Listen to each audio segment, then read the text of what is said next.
Hi hello welcome to mega nine TV. ఈరోజు మనతో పాటు సంతోష్ శోభన్ ఉన్నారు. సో కపుల్ ఫ్రెండ్లీ ఫిబ్రవరి 14న రాబోతుంది. మూవీ ఎలా ఉండబోతుంది, ఆయన చేసిన శివ క్యారెక్టర్ ఎలా ఉండబోతుంది, ఇవన్నీ కూడా అడిగి తెలుసుకుందాం. హాయ్ అండి. హాయ్ అండి. మంచి కంటెంట్తో ముందుకు వస్తారు ఎప్పుడు కూడా. ఈసారి ఎలా ఉండబోతుంది కంటెంట్, శివ క్యారెక్టర్కి ఎంతవరకు ఆడియన్స్ వరకు వెళ్తుంది? శివ క్యారెక్టర్ లైఫ్లో చూసింది మనందరూ ఖచ్చితంగా ఎక్కడో లైఫ్లో చూసుంటాం. అది ఫస్ట్ హాఫ్ తాలూకు తన జర్నీ స్ట్రగుల్ మాత్రమే కాదు, సెకండ్ హాఫ్లో తను ఫేస్ చేసే ఛాలెంజ్, తను తను తను చూసే ఎమోషన్ అనేది మన అందరి లైఫ్లో అందరం చూసిందే. అండ్ అది ఖచ్చితంగా కనెక్ట్ అవుతారు అనుకున్నాను. ఈ కపుల్ ఫ్రెండ్లీ అనే సినిమా కూడా proper Valentine's day, perfect love story. And మిమ్మల్ని అందరూ ఎమోషనల్ చేస్తుంది, ఎంటర్టైన్ చేస్తుందని కోరుకుంటున్నాను. ఫస్ట్ నుంచి అంటే వ్యాలంటైన్స్ డేకే ప్లాన్ చేసుకున్నారా? ట్రై చేసామండి, అంటే నెంబర్ ఆఫ్ థింగ్స్. మధ్యలో ఒకసారి అక్టోబర్ అనుకున్నాం కానీ బట్ వ్యాలంటైన్స్ డేకి పర్ఫెక్ట్ సినిమా ఇది కుదిరింది. We are happy.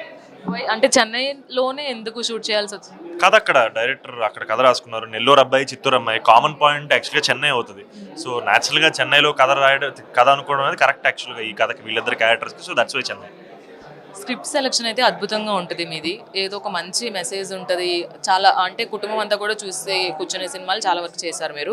బట్ వై అంటే ఇంత గ్యాప్ ఎందుకు తీసుకుంటున్నారు సంతోష్? లేదు, కొంచెం గ్యాప్ 1 year నేనే తీసుకున్నాను. And 1 year couple friendly making పట్టింది. సో 2 years పట్టింది, 2.5 years అయింది. And I'm just very happy. ఈ గ్యాప్ తీసుకున్నా సరే గ్యాప్ ఫిల్ చేసే సినిమాతో వస్తుంది అనుకుంటున్నాను, చూద్దాం.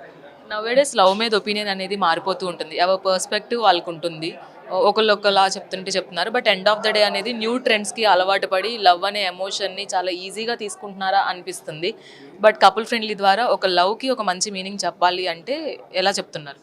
నాకు చెప్పినట్టు నిలబడాలండి. మనం ఒక మనిషిని ప్రేమించామంటే వాళ్ళ కోసం నిలబడాలి, వాళ్ళ కోసం ఎంత దూరం వెళ్ళాలి, లేకపోతే అది లవ్ కాదు. అదే లవ్.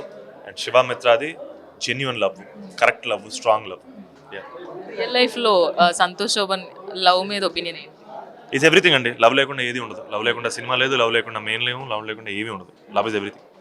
ఎలాంటి టైప్ ఆఫ్ ఎమోషన్తో బయటకు వస్తాము ఆడియన్స్ అందరూ కూడా? అంటే చాలా కొన్ని సినిమాలు మాత్రమే ఇంటి వరకు తీసుకువెళ్తాయి. తీసుకువెళ్ళినా కూడా 3-4 రోజుల వరకు ఆ ట్రామాలో ఉండిపోతారు ఆడియన్స్.